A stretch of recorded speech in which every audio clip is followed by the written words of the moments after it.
বিশ্ব সংবাদে আপনাদের স্বাগত। শুরুতেই সংবাদ শিরোনাম, পরে বিস্তারিত। দখলদার ইসরায়েলি বাহিনী এবং ফিলিস্তিন পুরোদমে যুদ্ধ চলছে, জানিয়ে দেব হাতে থাকা সর্বশেষ আপডেট আন্তর্জাতিক সংবাদ। প্রথমেই সংবাদ শিরোনাম। প্রথমেই জানিয়ে দেব যে কারণে গাজার রাফায় যুদ্ধ করতে অস্বীকৃতি জানালো কিছু ইসরায়েলি সেনা। এরপর জানিয়ে দেব রাশিয়া ও চীনকে ধরতে হাইপারসনিক ক্ষেপণাস্ত্র বানাবে যুক্তরাজ্য। এদিকে ইসরায়েলে হামলায় হিজবুল্লাহকে কেন যুক্ত করেনি ইরান। আরও জানিয়ে দেব বিক্ষোভে উত্তাল বিশ্ববিদ্যালয়, হার্ভার্ডে উড়ল ফিলিস্তিনি পতাকা। সর্বশেষ জানিয়ে দেব ইসরায়েলি হামলায় আরও 22 ফিলিস্তিনি নিহত। এতক্ষণ শুনছিলেন সংবাদ শিরোনাম, এবারে বিস্তারিত। তবে অনুরোধ থাকবে ভিডিওটিতে একটি লাইক করবেন এবং কমেন্ট করে জানিয়ে দিবেন এই ভিডিও সম্পর্কে আপনার মূল্যবান মন্তব্য। যে কারণে গাজার রাফায় যুদ্ধ করতে অস্বীকৃতি জানালো কিছু ইসরায়েলি সেনা। গত বছরের 7 অক্টোবর থেকে ফিলিস্তিনের গাজায় নির্বিচারে আগ্রাসন চালাচ্ছে ইসরায়েল। গাজা ভিত্তিক ফিলিস্তিনি সশস্ত্র গোষ্ঠী হামাসকে নির্মূলের উদ্দেশ্যে হামলা চালালেও দীর্ঘ প্রায় 7 মাসের যুদ্ধ শেষে লক্ষ্যের ধারের কাছেও পৌঁছাতে পারেনি ইহুদিবাদী সেনারা। এদিকে পুরো গাজা উপত্যকা ধ্বংস করে এখন সেখানকার সর্বশেষ নিরাপদ স্থান রাফায় হামলার পরিকল্পনা করছে দখলদার ইসরায়েল। তবে দীর্ঘ সময় ধরে যুদ্ধ চলায় এতে অংশগ্রহণে আগ্রহ হারিয়ে ফেলেছেন ইসরায়েলি সেনারা। ইসরায়েলের স্থানীয় সংবাদ মাধ্যম চ্যানেল 12 এক প্রতিবেদনে জানিয়েছে 30 জন সেনা দায়িত্ব পালনে অস্বীকৃতি জানিয়েছেন। প্যারাট্রুপার রিজার্ভ ইউনিটের এসব সেনারা বলেছেন রাফায় অভিযান চালানোর সময় তাদের ডাকা হলে তারা সাড়া দেবেন না। সংবাদ মাধ্যমটির প্রতিবেদনে বলা হয়েছে কমান্ডাররা এসব রিজার্ভ সেনাকে দায়িত্বে যোগ দিতে জোর করবেন না। তবে এই সেনাদের যুদ্ধ করতে অস্বীকৃতি করার মাধ্যমে ফুটে উঠেছে দীর্ঘ প্রায় 7 মাস ধরে যুদ্ধ করার পর তারা কতটা ক্লান্ত তার চিত্র। এদিকে সোমবার মিশরের রাজধানী কায়রোতে যাবে হামাসের একটি প্রতিনিধি দল। তারা দখলদার ইসরায়েলের সঙ্গে জিম্মি চুক্তি নিয়েও কথা বলবেন। হামাসের কাছে থাকা জিম্মিদের ছাড়িয়ে নিতে ইসরায়েল নতুন একটি প্রস্তাব দিয়েছে। এই প্রস্তাবটি পর্যালোচনা করে একটি সিদ্ধান্তে পৌঁছেছে হামাস। কায়রোতে গিয়ে মধ্যস্থতাকারী দেশগুলোর কাছে নিজেদের সিদ্ধান্ত জানাবেন তারা। ফলে সোমবার জানা যাবে ইসরায়েলের সঙ্গে হামাসের জিম্মি ও যুদ্ধবিরতি চুক্তি হবে কিনা।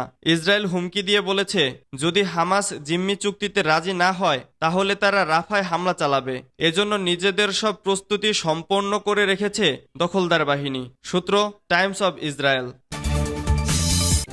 রাশিয়া ও চীনকে ধরতেই হাইপারসনিক ক্ষেপণাস্ত্র বানাবে যুক্তরাজ্য। হাইপারসনিক ক্ষেপণাস্ত্র তৈরির দৌড়ে প্রথম সারির খেলোয়াড় যুক্তরাষ্ট্র, রাশিয়া ও চীন। তবে উত্তর কোরিয়ার মতো বেশ কিছু দেশ এটি নিয়ে পরীক্ষা চালানোর দাবি করে আসছে। রাশিয়া ও চীনের মতো পরাশক্তিকে টক্কর দিতে এ দশক শেষ হওয়ার আগেই নিজস্ব সেনাবাহিনীর জন্য দেশে উৎপাদিত হাইপারসনিক ক্রুজ ক্ষেপণাস্ত্র তৈরির পরিকল্পনা করেছে যুক্তরাজ্য। রোববার ব্রিটিশ দৈনিক টেলিগ্রাফের প্রতিবেদনে উঠে এসেছে চীন, রাশিয়া ও যুক্তরাষ্ট্রকে নিয়ে চাপের মধ্যে আছে যুক্তরাজ্যের সামরিক বাহিনীর শীর্ষ নেতৃত্ব। সে লক্ষ্যে তারা এমন একটি অস্ত্র তৈরি করেছেন যেটি মাক 5 অর্থাৎ শব্দের চেয়ে 5 গুণ দ্রুত গতিতে উড়তে সক্ষম। স্কাই নিউজ বলছে যুক্তরাজ্যের প্রতিরক্ষা মন্ত্রণালয় চায় ক্ষেপণাস্ত্রের নকশা ও নির্মাণ কাজ যেন যুক্তরাজ্যেই হয় এবং সেটা যেন 2030 সালের মধ্যেই ব্যবহার উপযোগী হয়ে ওঠে। তবে পরিকল্পনাটি এখনও প্রাথমিক পর্যায়ে আছে বলে প্রতিবেদনে লিখেছেন টেলিগ্রাফ। এছাড়া ক্ষেপণাস্ত্রটি ভূমি, সমুদ্র বা আকাশ যে কোনো জায়গা থেকে নিক্ষেপযোগ্য হবে সে বিষয়েও কোনো সিদ্ধান্ত আসেনি। এর আগে 2030 সাল নাগাদ যুক্তরাজ্যের প্রতিরক্ষা খাতে নিজেদের সামগ্রিক দেশজ উৎপাদন বা জিডিপির 2.5% ব্যয় করার প্রতিশ্রুতি দিয়েছিলেন দেশটির প্রধানমন্ত্রী ঋষি সুনাক। ব্যালিস্টিক ক্ষেপণাস্ত্রের বেলাতেও হাইপারসনিক গতি অর্জন করা সম্ভব, তবে এক্ষেত্রে ভিন্নতা থাকে এর চলাচলে। সাধারণত এ ধরনের ক্ষেপণাস্ত্রের গতিপথ আগে থেকে নির্ধারণ করা হয়ে থাকে, তবে হাইপারসনিক ক্ষেপণাস্ত্রের বেলায় উৎক্ষেপণের পর এর গতিপথ পরিবর্তনের সুযোগ মেলে, ফলে এগুলো ধ্বংস করাও কিছুটা জটিল। হাইপারসনিক ক্ষেপণাস্ত্র তৈরির দৌড়ে প্রথম সারির খেলোয়াড় হল যুক্তরাষ্ট্র, রাশিয়া ও চীন। তবে উত্তর কোরিয়ার মতো বেশ কিছু দেশ এটি নিয়ে পরীক্ষা চালানোর দাবি করে আসছে। ক্ষেপণাস্ত্র তৈরির এ পরিকল্পনাটি যুক্তরাজ্য, অস্ট্রেলিয়া ও যুক্তরাষ্ট্রের একটি যৌথ নিরাপত্তা চুক্তির অংশ, যার নাম pillar 2 of Australia, UK, US. ইসরায়েলের হামলায় হিজবুল্লাহকে কেন যুক্ত করেনি ইরান? ইসরায়েল ও ইরানের মধ্যকার ইটের বদলে পাটকেল মারার সংঘাত মধ্যপ্রাচ্যকে সর্বাত্মক যুদ্ধের মধ্য নিয়ে যাবে কিনা সেই উদ্যোগ তৈরি হয়েছে। তবে এ ধরনের একটা পরিস্থিতি তৈরি হবে বলেই মনে করা হয়, কারণ তাতে ইসরায়েল অথবা ইরান কোনো পক্ষই লাভবান হবে না। ইসরায়েল উস্কানি দিলেও ইরান রক্ষণাত্মক অবস্থানে। ইরানের প্রধান স্বার্থ হচ্ছে আত্মরক্ষা। ইরান দেশের ভেতরকার পারমাণবিক স্থাপনা এবং মধ্যপ্রাচ্যে তাদের যে সম্পদ আছে সেগুলো রক্ষা করতে চায়। বিশেষ করে মধ্যপ্রাচ্যে যেসব সশস্ত্র গোষ্ঠীকে তারা সমর্থন দিচ্ছে তাদের সুরক্ষিত রাখতে চায়। ইরানের সবচেয়ে মূল্যবান প্রক্সি হচ্ছে হিজবুল্লাহ।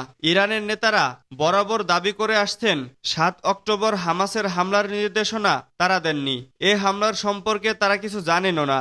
এর কারণ হলো ইরান চায় ইসরায়েল ও তার মিত্ররা ইরানকে লক্ষ্যবস্তু বানাক কিংবা এ ধরনের প্রতিশোধ নিক, যাতে মধ্যপ্রাচ্যে ইরানের প্রভাব ক্ষুণ্ণ হয়। হামাসের ৭ অক্টোবরের অভূতপূর্ব হামলার সঙ্গে ইরান জড়িত আছে কিনা সেই বিবেচনার বাইরে গিয়েও বলা যায় ইরান হামাসের প্রধান অর্থনৈতিক ও সামরিক পৃষ্ঠপোষক। সে কারণে হামাসের কর্মকাণ্ডে আংশিক দায় ইরানের ওপরই বর্তায়। মধ্যপ্রাচ্য জুড়ে বেশ কয়েকটি সশস্ত্র সংগঠনের পৃষ্ঠপোষকও ইরান। এর মধ্যে ইয়েমেনের হুতি, লেবাননের হিজবুল্লাহ এবং সিরিয়া ও ইরাকের অজস্র সশস্ত্র গোষ্ঠী রয়েছে। এই প্রক্সিগুলো ৭ অক্টোবর ও পরবর্তী ঘটনাপ্রবাহে ইরানের আশীর্বাদ পুষ্ট হয়ে ইসরায়েল বিরোধী সামরিক তৎপরতা শুরু করে। বিক্ষোভে উত্তাল বিশ্ববিদ্যালয়, হার্ভার্ডে উড়ল ফিলিস্তিনি পতাকা।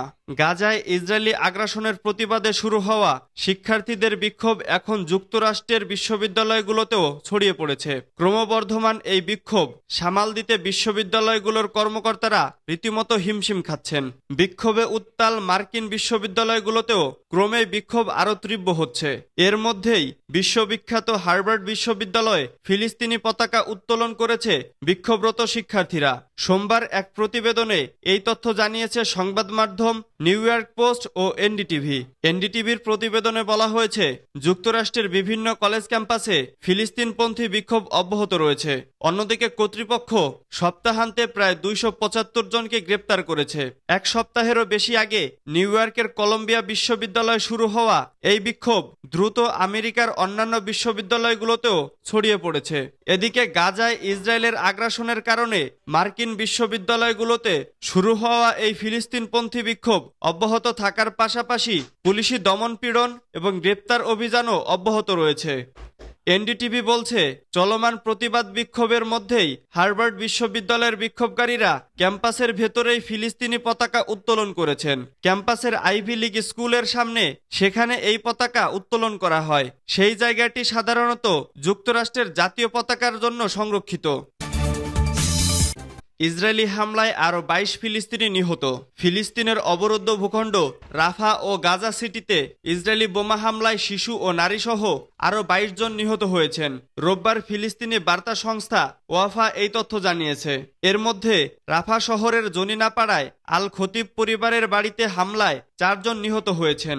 রাফা শহরের সাবরো ক্যাম্পে আল খাজাত পরিবারের বাড়িতে হামলায় ৬ জন নিহত হয়েছেন। এছাড়া রাফা শহরের আবু তাহা পরিবারের বাড়িতে হামলায় ৫ জন, গাজা শহরের তরতৌরি পরিবারের বাড়িতে হামলায় ৫ জন এবং গাজা শহরের সাবরাপাড়ায় হিজাজি পরিবারের বাড়িতে হামলায় ২ জন নিহত হয়েছেন। নিহতদের মধ্যে কয়েকজন শিশু ও নারীও আছেন। গত বছরের ৭ অক্টোবর ইসরায়েলের বিভিন্ন অবৈধ বসতি লক্ষ্য করে হামলা চালায় ফিলিস্তিনি সশস্ত্র গোষ্ঠী হামাস। তাদের হামলায় ১২০০ ইসরায়েলি ফিলিস্তিনি নিহত হন। এরপরে গাজায় ব্যাপক বিমান হামলা ও পরবর্তীতে হামলা শুরু করে দখলদার ইসরায়েল। ইসরায়েলের হামলায় এখন পর্যন্ত প্রায় ৩৪,৫০০ ফিলিস্তিনি নিহত হয়েছে, যাদের বেশিরভাগই নারী ও শিশু। এছাড়া আহত হয়েছেন ৭৭,০০০-এরও বেশি মানুষ।